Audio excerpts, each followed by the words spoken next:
Olá, começa agora mais uma edição do programa Ação Parlamentar. Nosso convidado de hoje está em seu primeiro mandato aqui na Assembleia Legislativa.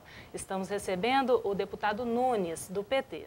José Carlos Nunes foi eleito para o primeiro mandato parlamentar com quase 27 mil votos.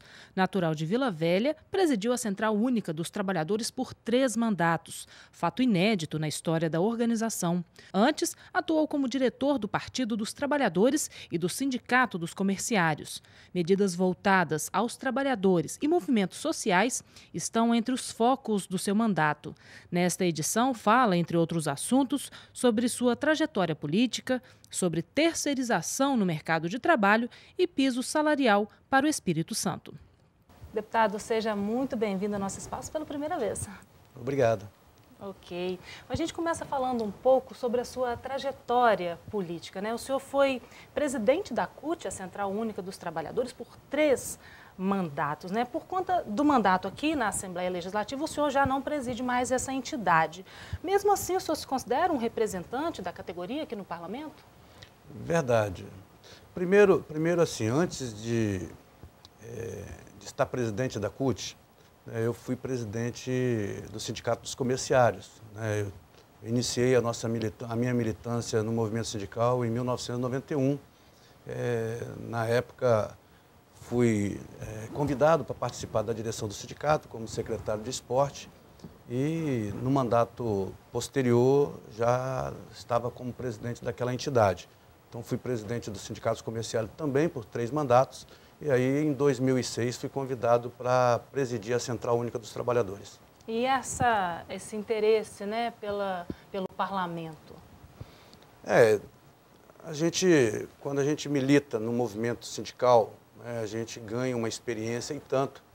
E isso acaba a gente tendo uma compreensão muito grande da importância, né, da gente ter uma pessoa ligada aos movimentos sociais, ao movimento sindical, né, no parlamento. A gente entende que muitas das ações em defesa dos interesses da classe trabalhadora passa pela Assembleia Legislativa, né, pelo parlamento, enfim, pelo Congresso Nacional. E esse foi um debate não de interesse pessoal do Nunes, e sim da necessidade da gente ter um representante dos trabalhadores aqui na Assembleia. Então foi um debate bastante franco e fraterno entre o movimento sindical e as pessoas, né, ligadas ao movimento sindical entenderam que o nosso nome seria um nome para que a gente pudesse trabalhar e estar aqui hoje. Graças a Deus isso deu certo, porque eu já tinha disputado a eleição em outro momento, né, tive a oportunidade de ser candidato em 2010, a gente teve uma quantidade bastante significativa, mas, porém, a gente não tinha encontrado uma unidade entre o movimento sindical, portanto, tinha outros companheiros representando outros movimentos e a gente acabou se dividindo e conseguimos não ter êxito no pleito. Em 2014, aí sim, foi uma unidade que teve em torno do nosso nome e aí a gente conseguiu ter os 26.740 votos, suficiente para a gente poder garantir uma vaga na Assembleia. E como essa militância, né, nos movimentos sindicais tem se refletido no trabalho do senhor aqui na Assembleia? Eu me sinto muito tranquilo, porque esse mandato não é um mandato do Nunes, né, não foi um desejo pessoal do Nunes.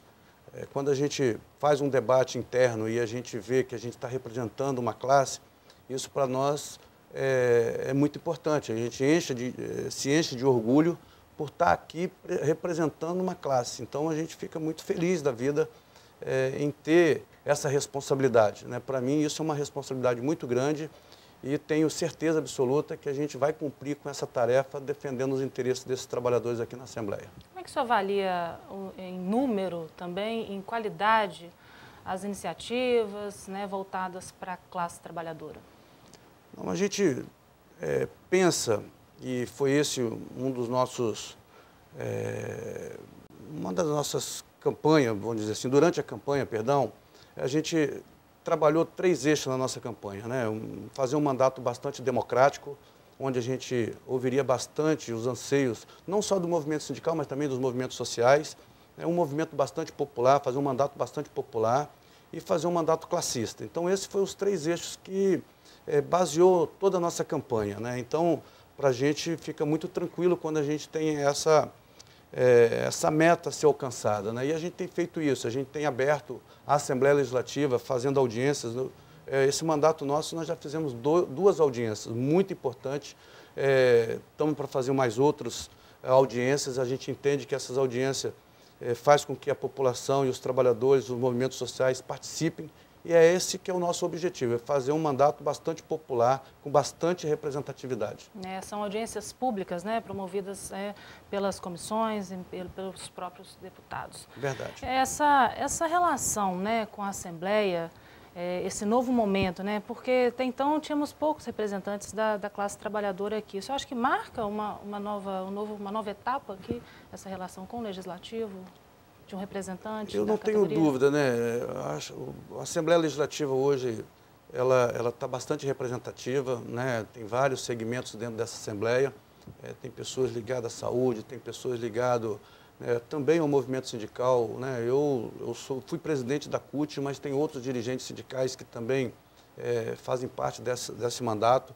Eu não tenho dúvida de que isso é muito importante para a sociedade quando a gente tem uma Assembleia heterogênea, né? Eu acho que isso ajuda no debate e isso é que tem nos motivado bastante. Eu não tenho dúvida de que a gente fará um belo mandato, respeitando as posições de todos os outros companheiros que estão no mandato, mas a gente espera fazer com que esse mandato atenda aos anseios do movimento sindical e dos movimentos sociais. Aproveitar que a gente está nesse assunto, né, e já falar de uma outra agenda que está em nível nacional, tem provocado bastante polêmica, manifestações, inclusive no Brasil todo, que é o projeto que regulamenta contratos de terceirização no mercado de trabalho, conhecido popularmente como o projeto da terceirização. Essa matéria tramita na Câmara Federal, né, deputada, há pelo menos 10 anos e voltou a ser debatida agora no início de 2014. A discussão entre as centrais sindicais e as patronais dura anos, né, Verdade. deputado? De um lado, o argumento da precarização no mercado de trabalho, de outro, a justificativa dos patronais de formalização de mais empregos. Qual a análise do senhor? Olha, eu não tenho dúvida de que esse projeto, em sendo aprovado, isso trará um prejuízo muito grande para a classe trabalhadora. Esse projeto já teve o início de tramitação no Congresso em 2013, né, e por pressão dos trabalhadores, por movimento sindical, esse projeto foi retirado da pauta naquele período. Volta novamente agora para o Congresso Nacional e pega todo o movimento sindical de surpresa. Fizemos manifestações no país todo, tentando sensibilizar os deputados que votaram a favor no primeiro momento desse projeto, né, favorável à terceirização. Nós entendemos que, além de precarizar, né, a mão de obra, sem sombra de dúvida, escraviza os trabalhadores e rasga a CLT duramente conquistado pelos trabalhadores, né? Estabelecer nesse projeto, né, atividade fim, podendo terceirizar a atividade fim, isso para nós é o fim da picada. Primeiro porque a gente deixa de existir as categorias, né? Todo mundo passa a poder ser terceirizado, né? Inclusive os jornalistas, eu tenho costumado falar muito isso. Os meios de comunicação hoje, eles contratam os jornalistas, contratam os profissionais da comunicação e, em aprovando esse projeto, existirá empresa terceirizada, né, dessa importante categoria que é os trabalhadores em meio de comunicação. Ou seja, as empresas passam a não mais contratar esses trabalhadores, esses profissionais. Então, quer dizer, na realidade, precariza, né, de fato, essa mão de obra. A atividade meio já é prevista a terceirização, né? Já é prevista. Só complementando, os argumentos principais, né, deputado, das centrais sindicais é que os terceirizados têm alta rotatividade, né, no mercado de trabalho, ficam menos tempo no emprego, ganham menos e recebem pouco treinamento e também demais capacitações. E das empresas, os principais argumentos são que gera maior competitividade no mercado, né, mantendo ou ampliando a terceirização, simplifica o processo produtivo e reduz os custos com ações trabalhistas. É isso mesmo, deputado? Não, eu discordo completamente. O que acontece? Esse projeto, inclusive, ele possibilita às empresas, né, por exemplo, contratante, As empresas contratam as empresas terceirizadas. Essas empresas terceirizadas podem, inclusive, quarteirizar, né, essa relação de trabalho.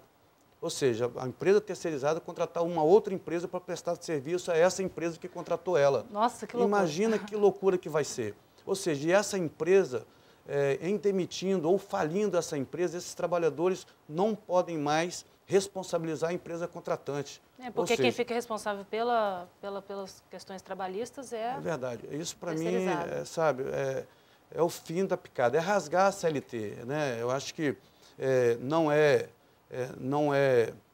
assim, o próprio, né, judiciário já tem se manifestado contra esse projeto, né? Há um movimento país afora contra esse projeto, por conta de que a gente entende que esse projeto ele não é benéfico em nada aos trabalhadores. Só ajuda aos empresários que são gananciosos e ainda, né, querem ainda mais ganhar muito mais nas costas dos trabalhadores.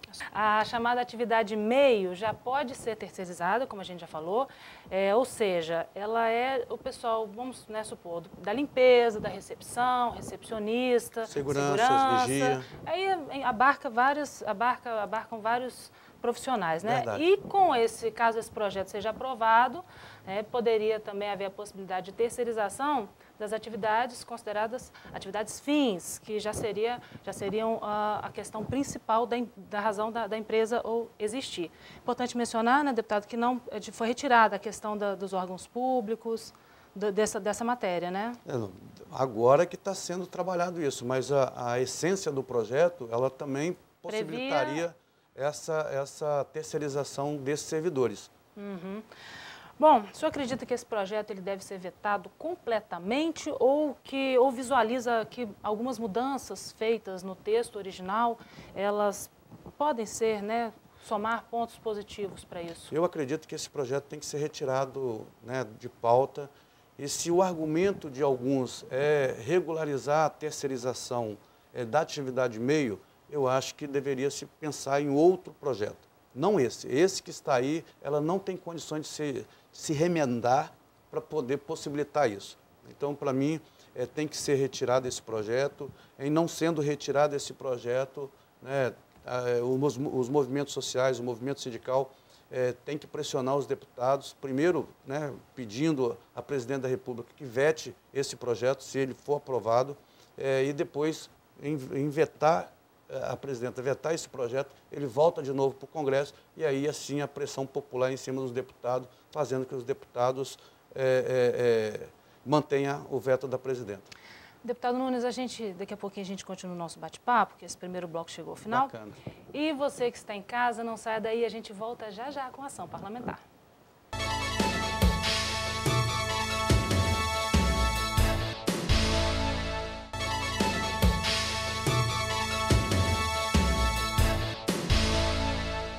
De volta com programação parlamentar, hoje recebendo o deputado Nunes, do PT.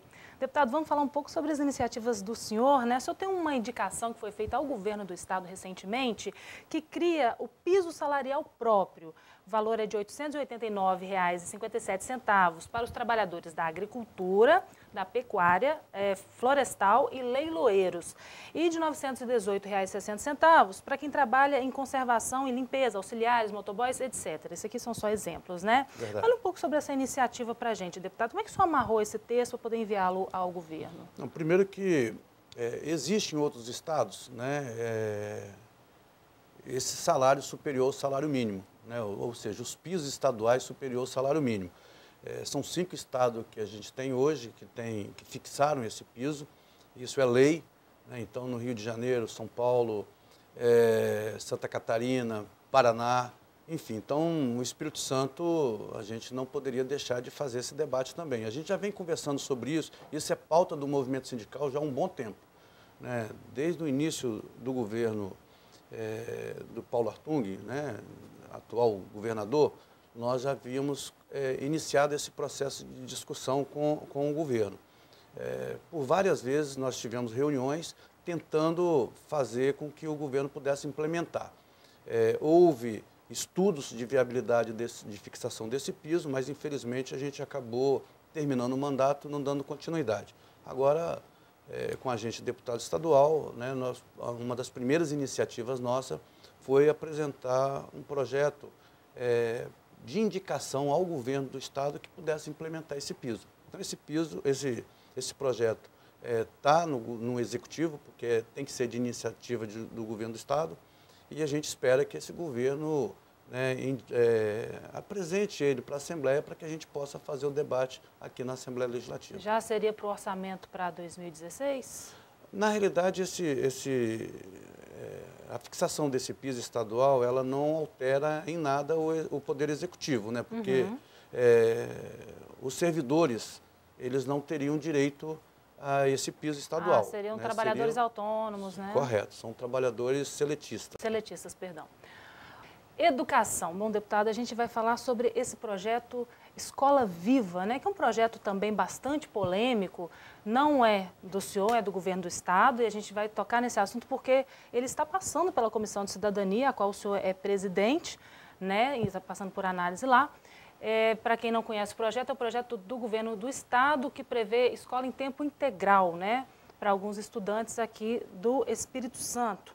Temos alguns estados que já estão com esse projeto em andamento, temos alguns exemplos, né, que podemos citar. Acho que Pernambuco tem esse projeto, já está em andamento há bastante tempo. E mais entidades ligadas ao ensino público vieram recentemente à Assembleia protestar contra alguns pontos do projeto, pedindo mais esclarecimentos, né? O que o senhor defende nesse sentido? Temos, inclusive, emendas do senhor a essa matéria, né? Verdade.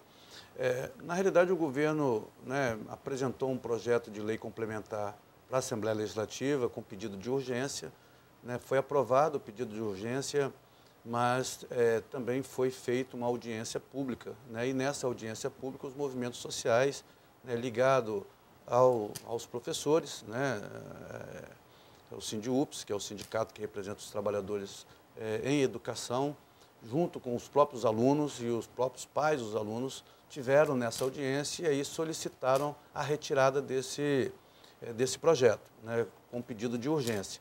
E foi retirado. O governador se sensibilizou, entendendo que deveríamos fazer mais debates sobre o projeto, já que a essência do projeto é, sem sombra de dúvida, né, uma boa iniciativa, né? Ninguém duvida dessa iniciativa, ou seja, o bem que esse projeto fará aos alunos e principalmente aos pais desses alunos.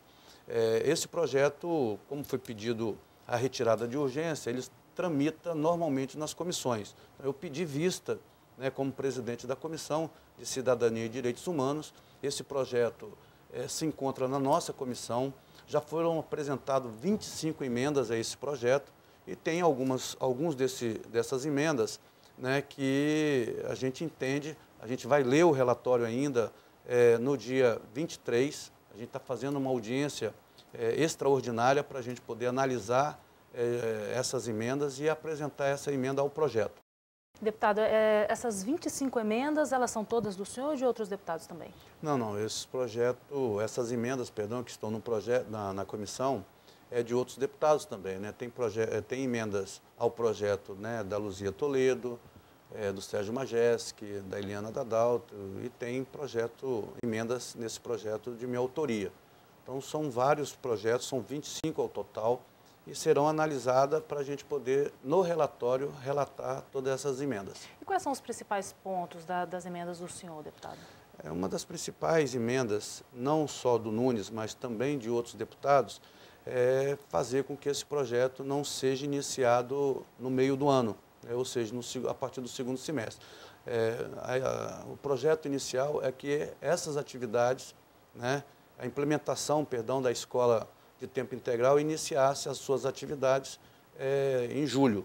Então, a pedido do sindicato, a pedido dos pais dos alunos e também dos próprios alunos, é que não iniciasse as atividades esse ano ainda. E a inclusão de uma equipe multidisciplinar também para fazer a triagem desses alunos, né? Então, a principal emenda, na realidade, seria essa, né? Porque em transferindo o início das aulas, né, a partir de janeiro do ano de 2016, teria um tempo maior, justamente, inclusive, para fazer essa triagem, fazer essa seleção, porque não deixa de fazer de ser selecionado esses alunos, porque uma escola... Um outro ponto também é importante falar é que essas escolas não deveriam atuar nas escolas existentes. Criar novos postos, né? Novas estruturas, né? Mesmo que fosse alugado áreas, né? Um exemplo, a FAESA, né? Tem um espaço muito bom. Em São Pedro, né? Em São Pedro, poderia o Estado alugar para poder implementar a escola de tempo integral ali. Ou seja, então existem projetos, tem um outro aí de autoria da gente, né, do meu mandato, que é fazer com que os alunos, né, que ajudam, que fazem, assim, tem um recurso, né, precisa fazer estágio para poder ter um recurso a mais na família, que o governo pudesse encontrar uma bolsa, uma forma de ser bolsista esse aluno, para poder permitir que esse aluno pudesse não mais trabalhar e estudar o tempo integral na escola. Isso foi uma demanda dos alunos e a gente colocou isso como emenda. Bom, só para poder finalizar, esse projeto do governo do estado, no seu texto original, prevê que pelo menos para início seriam 5 escolas da região da Grande Vitória, não seria todo o estado beneficiado, por enquanto, inicialmente, né? E a gente mencionou a questão de alguns alunos porque passariam realmente por uma triagem para que pudesse participar desse projeto. Bom, deputado, temos aqui um outro projeto do senhor, uma iniciativa que, na verdade, virou lei recentemente, foi sancionada pelo governador Paulo Artung, que é referente aos direitos da mulher, né? Na verdade, essa lei tem como principal objetivo frear os números da violência contra a mulher aqui no Espírito Santo, que continuam muito altos mesmo com a Lei Maria da Penha. Bom, deputado, de onde surgiu, de onde partiu, né, a ideia de formular um projeto como esse, né, e qual a principal sanção prevista contra os agressores? Não, esse projeto inicia da vontade dos interesses dos movimentos sociais organizados ligados às mulheres, né? Apresentaram essa solicitação para a gente e nós apresentamos esse projeto de lei. Esse projeto de lei, na realidade, ele inibe, né, a violência contra a mulher. Ele, na realidade, ele garante a vítima, né, toda vez que o agressor, né, agredir uma pessoa, ele será multado toda vez que a vítima solicitar atendimento de serviço público. Então, médico, a ambulância, toda vez que for solicitar uma viatura, né, então, corpo de delito, então, toda vez que essa vítima precisar de serviço público, esse agressor será multado. A multa vai ser de acordo com o gasto que a pessoa tem? Com certeza. Ou vai ser uma multa única? O governo está pensando, hoje tem o botão do pânico. Quem paga esse botão do pânico? É a sociedade. O agressor, na realidade, ele comete um crime, ele responde por esse crime, mas as despesas daquele crime que ele cometeu, quem acaba pagando é a sociedade. Esse projeto de lei, ele estabelece uma multa a esse agressor e, portanto, acaba sofrendo no bolso, quem sabe isso seja um inibidor, né, desses agressores, então, por parte desses agressores. Então, na realidade, é um projeto de inibição, né, contra a violência da mulher. É isso que a gente está fazendo, a gente está querendo encontrar uma forma que possa a gente diminuir esse índice tão grande de violência das mulheres, principalmente aqui no estado do Espírito Santo. Ok, deputado. Bom, para quem quiser saber um pouco mais sobre essa lei, você pode conferir aí no vídeo o número dela. E a gente chegou ao final do nosso programa, tá? A gente agradece muito a participação do senhor.